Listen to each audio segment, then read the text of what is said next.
बहुत दूर की दुनिया में जहां समय और दिन का कोई बंधन नहीं था, एक अनूठी घटना घट रही थी। इस बार दशहरा और गांधी जयंती एक ही दिन पड़ रहे थे और इस अजीब संयोग ने स्वर्ग और पृथ्वी दोनों जगह हलचल मचा दी थी। रावण, जो हर साल दशहरे पर जलाया जाता था, इस बात से बहुत परेशान था। ये क्या मजाक है, वो अपने 10 सिर हिलाते हुए बड़बड़ाया। जब भी मुझे जलाया जाता है तो लोग जश्न मनाते हैं, लेकिन इस बार मुझे उसी दिन जलाया जाएगा जिस दिन लोग उस धोती वाले बुड्ढे की पूजा करते हैं जो सिर्फ सत्य और अहिंसा की बात करता है। रावण का अहंकार इतना बढ़ गया था कि उसने सीधे गांधी जी से मिलने का फैसला किया। एक जादुई पोर्टल से वो सीधे गांधी जी के आश्रम में पहुंच गया। गांधी जी अपनी कुटिया में बैठे चरखा कात रहे थे। तभी एक भयानक दहाड़ के साथ रावण प्रकट हुआ। उसके 10 सिरों पर सोने के मुकुट और चेहरे पर गुस्सा था। तुम हो वो आदमी जो मुझे शर्मिंदा कर रहा है, रावण दहाड़ा। मेरा नाम रावण है, मैं 10 सिरों वाला लंका का राजा हूँ। मेरी ताकत के बारे में पूरा ब्रह्मांड जानता है। गांधी जी ने अपनी शांत मुस्कान के साथ रावण को देखा।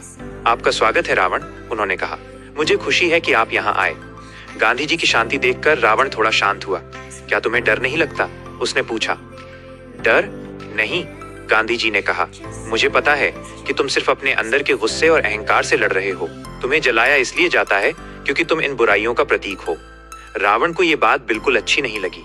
मैं बुराइयों का प्रतीक नहीं हूँ, मैं तो बस ताकत का प्रतीक हूँ, उसने अपनी छाती फुलाकर कहा। गांधी जी मुस्कुराए। तुम्हारी असली ताकत तुम्हारे सिरों में नहीं, तुम्हारे ज्ञान में थी। अगर तुम उस ज्ञान का इस्तेमाल दूसरों की सेवा के लिए करते तो लोग तुम्हें जलाते नहीं बल्कि तुम्हें सम्मान देते। रावण ने सोचा, उसे कभी किसी ने इस तरह से समझाया नहीं था। वो हमेशा सोचता था कि उसकी ताकत और अहंकार ही उसे महान बनाते हैं। गांधी जी ने अपनी बात जारी रखी। इस दशहरा एक नया तरीका अपनाओ। जब लोग तुम्हारा पुतला जलाएं तो उसे सिर्फ एक लकड़ी और कागज का पुतला मत समझो, उसे अपने अंदर की बुराइयों को जलाने का प्रतीक समझो। रावण को यह विचार अच्छा लगा। उसे लगा कि इस तरह वो खुद को लोगों के सामने अच्छा साबित कर सकता है। दशहरा और गांधी जयंती का दिन आया। लाखों लोग रावण का पुतला जलाने के लिए इकट्ठा हुए, लेकिन इस बार पुतले से एक जादुई आवाज आई। रुको, आवाज ने कहा। मैं रावण हूँ।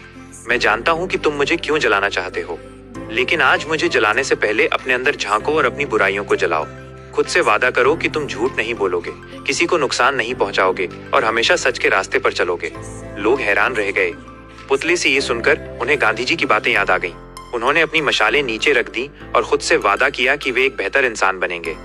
उस दिन रावण का पुतला नहीं जलाया गया, बल्कि लोग अपने घरों में जाकर अपने मन की बुराइयों को खत्म करने का संकल्प लेने लगे। रावण को ये देखकर बहुत अच्छा लगा। उसे लगा कि ये पहली बार है जब लोगों ने उसे एक बुराई के प्रतीक के रूप में नहीं बल्कि एक शिक्षक के रूप में देखा। और उस दिन से रावण समझ गया कि असली जीत दूसरों को हराने में नहीं बल्कि अपने अहंकार को खत्म करने में है।